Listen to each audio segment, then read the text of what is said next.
General Fonseka මහතා පොදු අපේක්ෂකයා ලෙස ඉදිරිපත් කරන්නට දැන් එක්සත් ජාතික පක්ෂයක් තීරණය කර තිබෙනවා. මේ තීරණය ගනු ලබන්නේ එක්සත් ජාතික පක්ෂයේ කෘත්‍යාධිකාරී මණ්ඩල රැස්වීමේදී.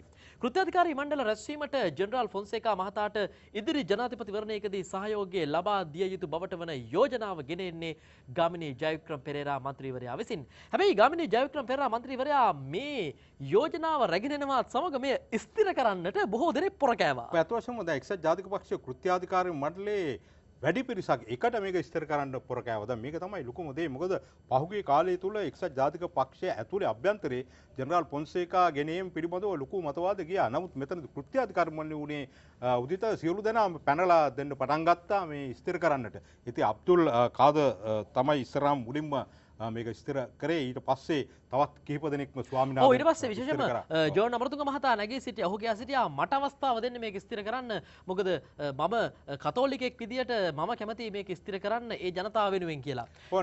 ඊට පස්සේ හැබැයි ඔබේ දැන් කොහොම වුණත් අවසානයේ දැන් මේ සියලුම දෙනා මේක ස්ථිර කරන්නට පොරකද්දී තිදෙනෙක් සිටියා ජෙනරාල් ෆොන්සේකා මහතාට සහයෝගය ලබා දීමට විරෝධය පළ කරන්නට. ඔව් දැන් අසත් සාලි දැන් විශේෂයෙන්ම ජෙනරාල් ෆොන්සේකා ඉදිරිපත් කිරීමට සම්පූර්ණ විරුද්ධත්වය පළ කරා. මොකද ඔහු කියා සිටි දේ තමයි පක්ෂයේ අපේක්ෂය ඉදිරිපත් කරන්න නැතුව ජනතා විමුක්තිය පෙරමුණට අවශ්‍ය කරන අපේක්ෂයක් ඉදිරිපත් කරලා ඊට පක්ෂය නැති වෙනවා. ඒකෙන්ද සම්පූර්ණ විරුද්ධත්වය ප්‍රකාශ කරනවා කියලා. ඒත් එක්කම ජොන්ස්ටන් ෆ්‍රෑන්ඩ් කුරුණෑගල දිස්ත්‍රික් පාර්ලිමේන්තු මන්ත්‍රී ජොන්ස්ටන් ෆ්‍රෑන්ඩ්ත් සම්පූර්ණයෙන්ම මේකට විරුද්ධ වුණා. ඔහු කියා සිටියේ එක්සත් ජාතික පක්ෂයේ නැති වෙන වැඩක් මේක. එක්සත් ජාතික පක්ෂයේ නායකතුමා හරි පක්ෂයේ ක්‍රියාධරයෙක් හරි මේකට ඉදිරිපත් කරන්න ඕන කියලා ජොන්ස්ටන් සමග ඉන්දික බණ්ඩාරනායක ජොන්ස්ටන්ගේ සමීපතම මිත්‍රයා ඔහුත් කිව්වා. ඉතින් ජොන්ස්ටන් මේ හරහා කුරුණෑගල දිස්ත්‍රික් එක්සත් ජාතික පක්ෂ බල මණ්ඩලනුත් ඉවත් වෙන බවට ප්‍රකාශ කරා.